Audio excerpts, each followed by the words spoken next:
खरं तर ग्रामपंचायत वाफोली इथे आज आपण पाहिलं की एअरटेल कंपनीचा मनोरा उभा राहिला होता आणि तो मनोरा कुठेतरी अडवण्याचा प्रयत्न चालू आहे. 3-4 वाड्या आहेत, त्या वाड्यामध्ये कुठेतरी हा मनोरा मध्ये उभा केला होता. एखाद्या इथल्या शेतकऱ्याने आहे ही जमीन त्यांना देऊ केली होती असंही कुठेतरी दिसतंय. आपण पाहतो आहोत, आज आपण वाफोली ग्रामपंचायतीच्या इथे आहोत. आत्ताच आपली ग्रामसभा झालेली आहे, त्याला पूर्णपणे विरोध आपल्याला दिसतोय.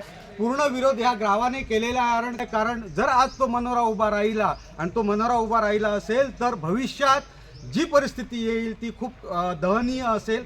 इथल्या लोकांचं जनजीवन आहे हे विस्कळीत होऊ शकतं, कारण एवढी मोठी रेंज असते आणि हा गावामध्ये मनोरा खरा तर बसवायचा नसतो.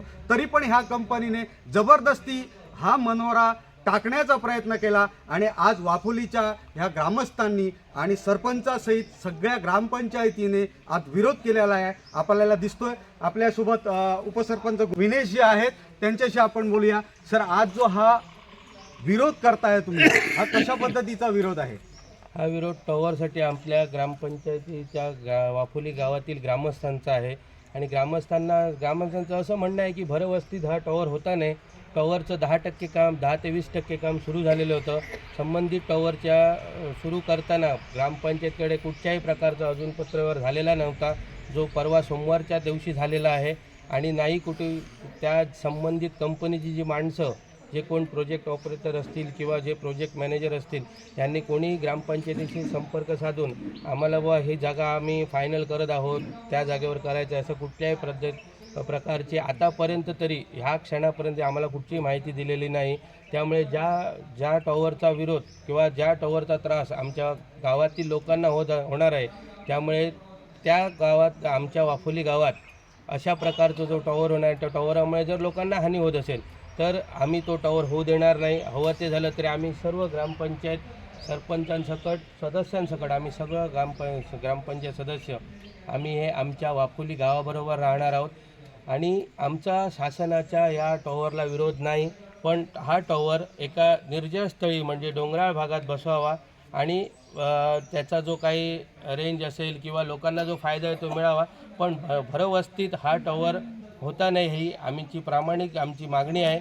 आमची मागणी सन्माननीय कलेक्टर साहेब मॅडमनी पण विचारात घ्यावी आणि आम्हाला यातून न्याय द्यावा. आणि आमच्या या शेतकरी बांधवांना होणारा जो त्रास आहे त्या त्रासापासून मॅडमने आम्हाला मुक्त करावं आणि तो टॉवर आमच्याच गावात जागा मिळत असेल तर अन्य ठिकाणी डोंगराळ भागात करावा. त्याला आमचा आजही विरोध नाही आणि यापुढेही विरोध होणार नाही. इथे शिरोडकर साहेब आहेत, जे गावाचे प्रथम नागरिक आहेत. आपण त्यांना विचारूया. शिरोडकरजी, आज हा प्रकल्प आला, कुठंतरी तुम्हाला माहीत नाही पडला असेल किंवा माहितीही पडला असेल, पण आज गावाचा पूर्णपणे विरोध आहे. तुम्ही कशा पद्धतीने बघताय? होय, आजपर्यंत तर कंपनीवाल्यांनी आमच्याशी काही संपर्क साधलेला नाही आहे. वेळोवेळी त्यांनी 2-3 वेळा आमचे गवत त्यांच्याकडे गेले, त्यांना विरोध केला, तिथे जाऊन सांगितलं. त्यावेळी मी त्यांना विचारलं, बाबा तुम्ही सर्वे कुठे केला आहे? तर घरोघरी जाऊन सर्वे केला, हे केलं ते केलं, असं उडवाउडीची उत्तरं दिले.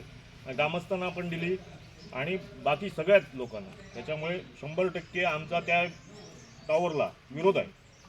तसं बघायला गेलं तर आता आपल्याला पाहताय की पूर्णपणे हा गावाचा विरोध दिसतोय. गावामध्ये पूर्ण विरोध झालेला आहे. हा टॉवर जो आहे हा जनमानांसाठी ठीक नाही आहे, कारण गावाच्या मध्ये टॉवर बांधला जातो. 4 वाड्या आहेत, त्यांचा संपर्क येतोय. कुठंतरी इथे जमीन जुमला आहे, ज्यांची नारळाची झाडं असेल, पोपळीची झाडं असेल, त्यालाही कुठंतरी तो त्रास होण्याची शक्यता आहे.